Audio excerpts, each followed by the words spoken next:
Breaking news Tejeshwar హత్య కేసులో తిరుమలరావును పోలీసులు విచారిస్తున్నారు. పోలీసుల విచారణలో తిరుమలరావు కీలక విషయాలు చెబుతున్నట్టు తెలుస్తుంది. 2024 జనవరిలోనే తిరుమలరావు పాస్పోర్టు సంపాదించుకున్నాడు. అయితే పోలీసుల లుకౌట్ నోటీసులతో విదేశాలకు వెళ్లలేకపోయాడు. ప్రస్తుతం తిరుమలరావు పాస్పోర్టును స్వాధీనం చేసుకున్నారు.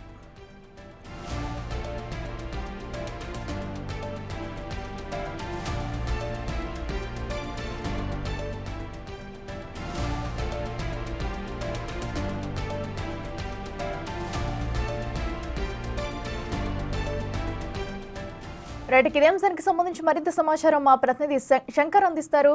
శంకర్, చెప్పండి, తిరుమలరావు నాటు పోలీసులు విచారిస్తున్నారు. అయితే ఇప్పటి వరకు అతని నుంచి ఎలాంటి ఆధారాలు లభించాయి? డీటెయిల్స్ ఏంటి?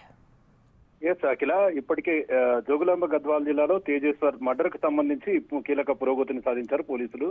నిన్న అర్ధరాత్రి ఈ యొక్క తిరుమలరావును కూడా అరెస్ట్ చేసి గద్వాల పోలీస్ స్టేషన్ కు తరలించడంతో పాటు అక్కడ రూరల్ పోలీస్ స్టేషన్ లో ఉదయం 9 గంటల నుంచి సాయంత్రం 6 గంటల వరకు కూడా ఎస్పీ శ్రీనివాసరావు సమక్షంలో కూడా పూర్తిగా ఎంక్వైరీని ప్రారంభించారు. ఇదే క్రమంలో అక్కడ విస్తుపోయే నిజాలు కూడా వెలుగులోకి వస్తున్నట్టుగా తెలుస్తుంది. మొత్తంగా ఓవరాల్ గా దీనికి సంబంధించి రేపు 11:30 గంటలకు జిల్లా ఎస్పీ కార్యాలయంలో ప్రెస్ మీట్ ఉండబోతున్నట్టు కూడా జిల్లా ఎస్పీ శ్రీనివాసరావు చెప్పినటువంటి సిచ్యువేషన్. ఇక మేజర్ గా పోలీసులు తిరుమలరావును పట్టుకోవడానికి చేసినటువంటి ప్రయత్నాలన్నీ కూడా సఫలమయ్యాయి. మొదటగా భార్యను ఐశ్వర్యను పట్టుకొని ఆ విచారణలో భాగంగా ఐశ్వర్య చెప్పడంతో పాస్పోర్ట్ పైన ప్రత్యేకమైనటువంటి దృష్టి సారించారు పోలీసులు. మనం విజువల్స్ లో చూస్తున్నటువంటి పాస్పోర్ట్ ఆయనకు సంబంధించింది.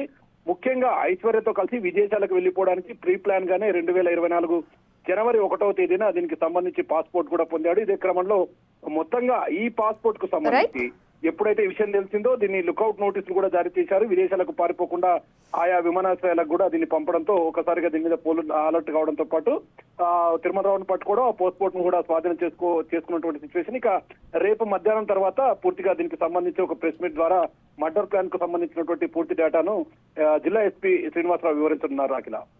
రైట్ శంకర్.